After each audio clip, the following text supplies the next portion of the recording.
Pada zaman dahulu kala, di kerajaan Kediri, hidup seorang satria yang gagah berani bernama Kebo Anabrang. Nama Kebo dalam bahasa Jawa berarti kerbau. Namun ia sebenarnya bukanlah kerbau, melainkan seorang manusia yang memiliki kekuatan sebesar kerbau. Kata Anabrang memiliki arti menyeberangi sungai. Nama ini diberikan kepadanya karena kemampuannya yang luar biasa untuk menyeberangi sungai-sungai besar dengan mudah. Kebo Anabrang adalah seorang prajurit yang diandalkan oleh Raja Kediri karena kekuatannya yang luar biasa. Selain kekuatan fisik yang tak tertandingi, ia juga dikenal sebagai seorang yang bijaksana dan berwibawa.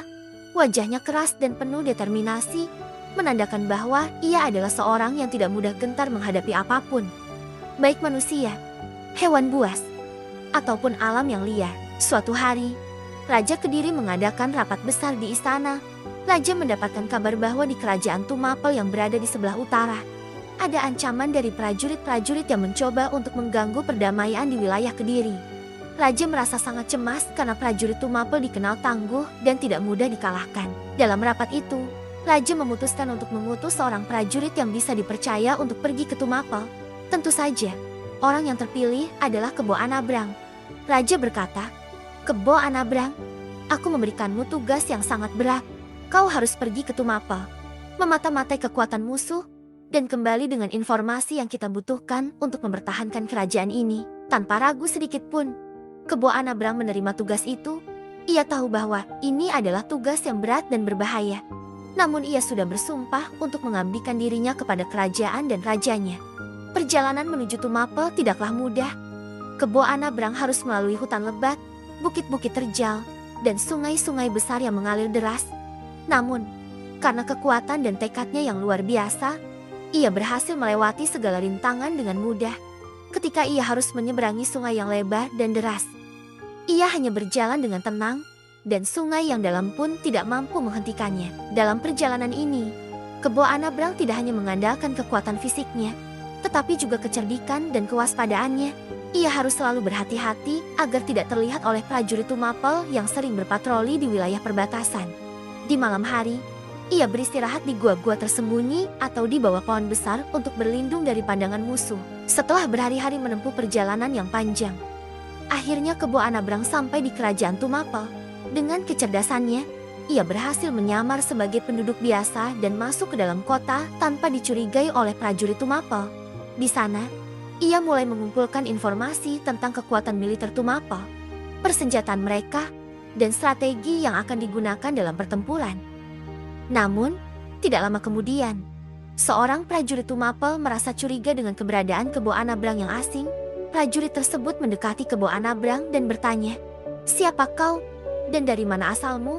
Dengan tenang, Kebo Anabrang menjawab, "Aku hanya seorang pedagang dari desa jauh yang datang untuk mencari nafkah di Tumapel."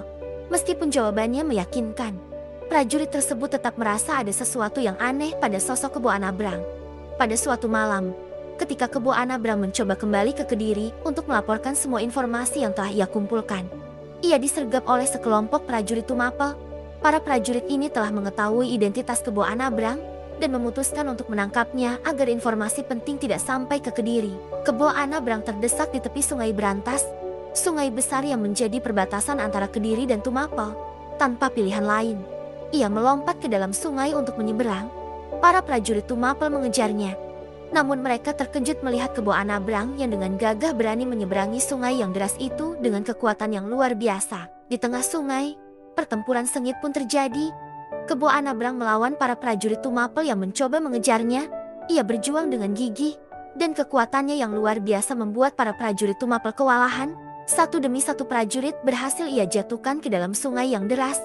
Hingga akhirnya hanya tersisa Kebo Anabrang yang bertahan. Setelah berhasil menyeberangi Sungai Brantas dan mengalahkan prajurit Tumapel, Kebo Anabrang akhirnya tiba di Kediri dengan selamat. Ia langsung melapor kepada Raja Kediri tentang informasi yang ia peroleh. Dengan informasi tersebut, Raja Kediri berhasil menyusun strategi yang matang untuk mempertahankan kerajaannya dari serangan Tumapel. Berita tentang keberanian dan ketangguhan Kebo Anabrang segera menyebar ke seluruh penjuru Kediri. Ia dianggap sebagai pahlawan yang telah menyelamatkan kerajaan dari ancaman musuh. Kebo Anabrang tidak hanya dihormati sebagai prajurit, tetapi juga sebagai simbol keberanian dan kesetiaan kepada tanah air. Kebo Anabrang menghabiskan sisa hidupnya di Kediri dengan damai. Meskipun ia telah menjadi legenda dan dihormati oleh banyak orang, ia tetap rendah hati dan tidak sombong.